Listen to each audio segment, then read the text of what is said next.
Oh yeah, guys, you know what time it is. It's time for top 10 most anticipated comics of the week. You're not gonna want to miss it.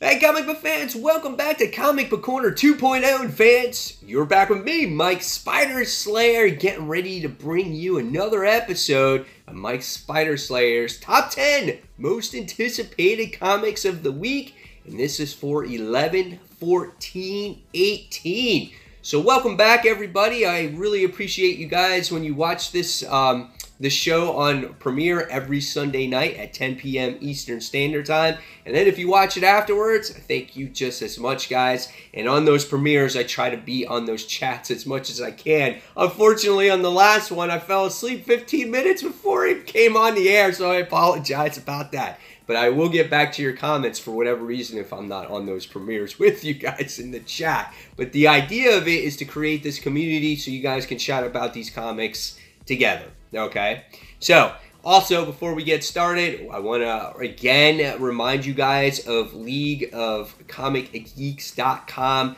Guys, go ahead and check it out. You can download the app or you could just check it out on the .com. It's a great site. You can create your pull list. You can do reviews, you can follow each other. It's a great comic community, and it actually ranks its comics of most popular to least popular based off amounts of comics being pulled. So check it out, leagueofcomicgeeks.com. And then there's one other thing that I've been meaning to tell you guys. It's actually a site that I've been using since I've been collecting comics or got back into comics for a long time now, and it's called comicbookrealm.com. Now, this gives you an idea of what your comic is valued at based off of the condition. So if you think you have a mint condition, amazing fantasy, it's going to tell you the value of that comic book. Or if you have a fair or a good or you know, very good condition, it'll give you that value of that comic book. And it literally has every single comic in there, whether it's the variants or non-variants, errors, all that type of stuff. So again, guys, go on to comicbookrealm.com if you want to have an idea of what your comics might be valued at, okay? Again, it's not set in stone because a comic is not really worth anything unless someone buys it or unless you sell it, correct? All right. So, without further ado, let's start the most anticipated comics of the week. And we'll start with that book that is on the fence, okay? The one that I'm on the fence about is actually Wonder Woman, issue 58, okay? G. Willow Wilson actually takes over this story at this point, okay? It's called The Just War. It's part 1, and it's price pointed at $3.99. It has a variant cover as well. If you're not familiar with G. Willow Wilson, she is the writer of Ms. Marvel, and so people may be excited about it because she's done a pretty good job at Ms. Marvel. She's been writing that character for a long time. But what voice will she bring with Wonder Woman? How will she write Wonder Woman? And every single darn time I pick up Wonder Woman, I hate to tell you guys, but it sucks. Every time I pick it up, I get screwed over. And I'm a part of Comic Frontline, which is a group channel, and we call that the Venom book. Because a long time ago, we told our friend Cat Comic Uno over there, oh, pick up Venom, pick up Venom. And then every time she would pick it up, the issue would suck. And so that's kind of like our inside joke. And so we get venomed on certain books. So I'm hoping that Wonder Woman actually gets better. And because I think Wonder Woman should be a good book. It's like one of their flagship characters. She's got the most popular movie out there. So Wonder Woman issue 58 is that on the fence book. Okay, so starting the top 10, and my number 10 most anticipated book of the week is Avengers issue 10. This is technically their 700th issue. Obviously, if you're counting all these different books that they've come out with in volumes and everything else. So I'm assuming here that when it comes to the Avengers 700th issue, I'm hoping that this is another good jumping on point for readers that might want to jump on Avengers and to celebrate this 700th issue. Honestly, when this got rebooted once again after Avengers No Surrender, I thought this book actually fell down the tubes really quickly. I don't like the direction. I don't like the team. However, I am going to give it another shot because, you know, it's almost like the Justice League. It's the Avengers. You have to, it's almost like a must to buy the Avengers. It should be good. It's like Wonder Woman, Justice League. These are the books that I expect to be good. And when they suck, that just sucks for the company, right? So I'm hoping that the Avengers issue 700 goes in a positive, bold, new direction. I know Namor's in it, but I don't know. We'll see what happens with it. I'm going to try it. I have my fingers crossed for it. All right, so Avengers 10 makes the number 10 spot. All right, next, coming in at number 9 is Murder Falcon issue 2. If you guys haven't checked out Murder Falcon, I think you guys should actually check it out, especially if you guys like metal or hard rock music, things like that. I think it's a really fun series. It's done by Image Comics, $3.99 price points. Definitely something different out there. There's this guy who was part of a heavy rock band, right? And obviously his wife dies, and he kind of separated himself from his music. He's been in mourning. He doesn't know how to deal with the situation. But recently, when he came upon his guitar, he wound up releasing this entity that when he plays music, that this crazy eagle metal-like creature starts defeating monsters that have come from a different realm. It's totally insane, right? And now, in this issue, he agrees to fight for metal and, you know, save the world, but he has to get the band back together, and he has to recruit this bassist, and so now he's got to recruit a bassist, and then they're going to start doing battle with each other, and I'm sure they're just going to start putting together everybody else. So it looks like it's going to be a lot of fun. Definitely original. I love the first issue. I'm hoping that the second issue will be just as good. I just hope it doesn't get cheesy or drawn out or whatever the case may be. But I think this can be a lot of fun if you guys haven't checked it out yet. All right. So moving on to my number 8 most anticipated comic of the week. And that goes to the Fantastic Four issue 3.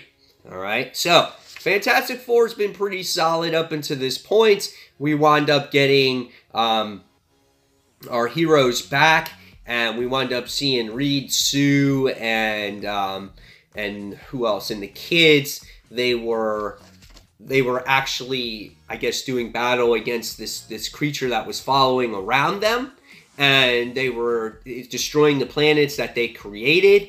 And so what happens is that Reed and Sue came up with this device to transport, which was, you thought, just, you know, Johnny and Ben, but they transported their whole entire family, which I thought was a really nice job. And now they got to all do battle with all these Marvel characters against this main enemy or whatever the case may be. I think Dan Slott's doing a really good job with Fantastic Four. It's keeping it interesting. I think the artwork is very well done in there as well. This book is also $3.99 price points. And if you like the Fantastic Four, I think you're going to like the direction of this book. I think Dan Slott's doing a pretty good job. And I think he's also doing a good job at Tony Stark, Iron Man right now. I think he's doing well. I think people are a little bit more critical on him because, you know, he wrote, obviously, Spider-Man, and people just wanted to pick that apart. When it comes to Fantastic Four and Iron Man, people, I think, have a good fan base, but they're not as passionate. And when it comes to Fantastic Four, it's good to see the story just back once again, as it did not exist for years and years. So Fantastic Four, I have expectations for it. Hopefully, it continues to deliver each and every month. All right, so moving on to number 7. And my number 7 most anticipated book goes to Black Order, issue number 1. This is cool. Price point at $3.99. It's not a $4.99 book. and it says from the Infinity War into their own limited series. So if you guys were a fan of the Black Order based off of the Avengers movie, you know, that's how a lot of people got introduced to them. You might want to check them out here in the comics. Now, the Black Order technically has been around for a very long time when it comes to, you know, Thanos and everything else. So I'm kind of interested how this series will develop. I think it's a mini-series as well. But me personally, why I like books like this is because I love villains. And I think villains is what makes the good guys really cool. And I think, you know, they need to spotlight more on villains books because I feel they're just as important. So I'm really interested in the Black Order and seeing what this has to offer. Hope it's not like a type of gimmick, but I just want to see some badass stuff because the Black Order in the actual movie of Infinity Wars they were really cool. Just seeing their abilities and powers on the screen was absolutely phenomenal. All right. So, moving on to number 6. My number 6 most anticipated comic of the week goes to Cosmic Ghost Rider. This is issue 5.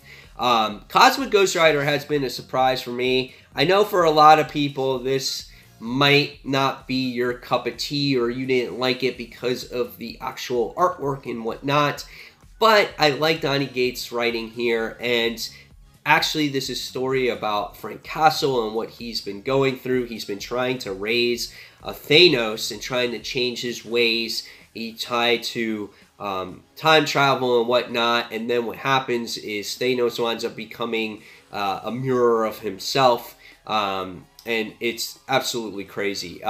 He becomes like a Thanos Punisher, and even though it can be comical at times, it became a very more serious story towards this last ending, and it is the conclusion to the series, and again, I think it's a lot of fun, and there's going to be more surprises in this particular issue that we're not expecting. And don't expect Cosmic Ghost Rider to go away. This is Donny Cates' creation, and he has, I think he has plans for this character. So I have a feeling he's going to be, obviously he's going to be in that Guardians of the Galaxy series that's coming out. And yeah, look forward to a lot more Cosmic Ghost Rider, whether you like him or not. But honestly, I think this has given Frank Castle more purpose than he's ever had before. And that's what I like about it. So, Cosmic Ghost Rider coming in at my number 6. All right.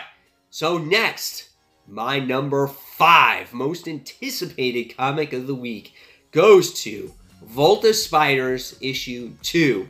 I was pleasantly surprised with Volta Spiders issue 1.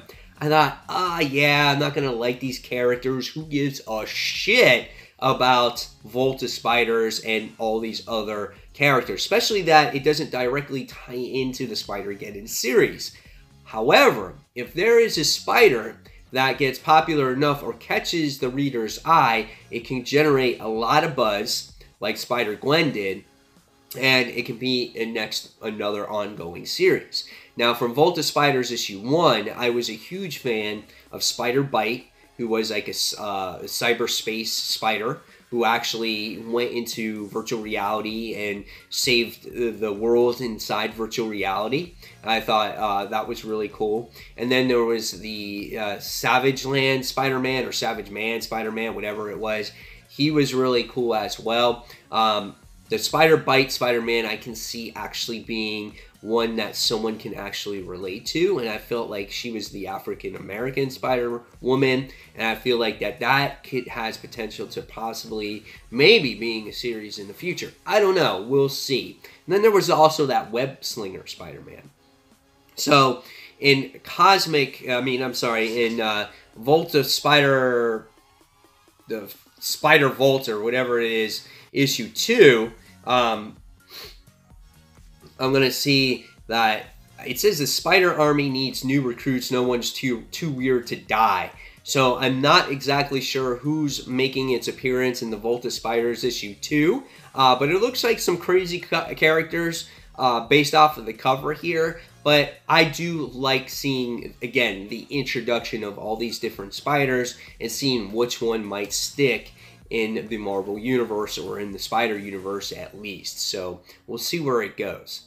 All right, next, coming in at number 4 is Donny Cates once again, who's on the list, is Venom issue 8. Very interesting cover. We've seen this before with the Pentagon from Hellstrom in a Venom series before. So we have Venom, like, Hellstrom powers again. So I don't know. And it says, after the gut-wrenching events of the last issue, Eddie Brock finds himself alone for the very first time. And he has, like, silence in the head. So this is, I think, starting a new story arc with this character. We're going to see where Donny Cates actually continues with Venom. The really good shining moment about this series is that the creativity of Donny Cates, where he's taken Venom, and obviously Ryan Stegman's artwork. I think it's absolutely gorgeous. It's some of the best artwork that I've ever seen him do to date, and it just has that very dark and eerie tone to the book. It's awesome. And so I definitely suggest, if you guys are looking for something a little bit different with Venom, I say definitely pick it up. You know, if you don't like this direction of Venom, you feel it's too convoluted for you, then I can truly understand that. But Venom, I've enjoyed the run. I don't think it's the best book ever, but I give Donny Cates credit where credit is actually due. All right, so coming in at number 3, and that goes to Peter Parker, Spectacular Spider-Man, issue 312. It's one of the few books that still has that legacy numbering. I'm just waiting for them to say, okay, we're done with it, we're going to start over again, and it might happen after Spider-Verse, but I don't know, we'll see. So the last issue of this series, we get to see Spider-Man deal with Morlun, and you're like, who cares about Morlun, you know, he's fought him before, whatever the case may be. But the story was really a lot of fun here, because we got to see Spider-Man try to stay away from his house, and the people that he's close to can't lead him home, and so he tries to get J. Jonah Jameson to actually get his Web Warriors watch so he can travel out or let the others know. And as J. Jonah actually hands him that watch, Morlun gets his wrist and he crushes his wrist. And now he's come face to face with Morlun. He's all beat to piss. And you're kind of like, oh shit, what's going to happen? What's going to happen to Peter? What's going to happen to JJ? And so this is a tie-in to this series. And what's good about Spider-Geddon is that, again, the tie-ins deal with all the other spiders. Okay? The main story deals with a handful of the spiders in Superior Spider-Man. And that's what I like about it. The main story has just a few, where the main story before had a ton of them, and we're forced with all those characters to get the screen time. So with this tie-in, this one deals with Peter Parker. And the main event deals with Superior Spider-Man. And so I like that. I like how Peter is kind of on the outside here. Now, will Peter actually get to the actual main event? It's still a question. So far, not yet. And we're getting close to issue 3 or 4 or wherever we're at in Spider-Geddon. All right. So really anticipating that one. All right. So moving on to my number 2 most anticipated comic of the week. And that goes to Red Hood, the Outlaw. That's the right term now. Issue 28. Really great series right now. This is probably in the running for probably my most improved series of the year. This went from a team of Bizarro and Artemis and Jason Todd to now just Jason Todd. But leading up until this point, the series has been great. Jason shoots Penguin. You know, Batman does battle with him. Now he's set to go out. He went into this weird-ass town, and he's like, oh, I'm going to settle here and just chill out. And you think that this is just this, like, peaceful town and everything's hunky-dory and everything like that. It's like, la, la, la. I'm going to stand in this nice little hotel and I'm going to chill out here and be Jason. No, it's all too good to be true, because what you see is that at the end of the last issue is that he's being watched. and they're like, oh, we got a live one here, and they can see all his weapons, what's inside his bag, and now he's in this crazy town, and you're like, oh shit, what's going to happen? And so it looks like it's going to be a lot of fun, this particular issue. So definitely, guys, if you haven't checked out Red Hood and the Outlaw, go back a couple issues, pick it up, and then read it. I'm telling you, you're going to like it. This is a really good book right now. All right, so coming in at number 1, the most anticipated book, but I am hesitant at it just as much as you guys are probably, and that is the Uncanny X-Men, issue number 1. That's right, guys.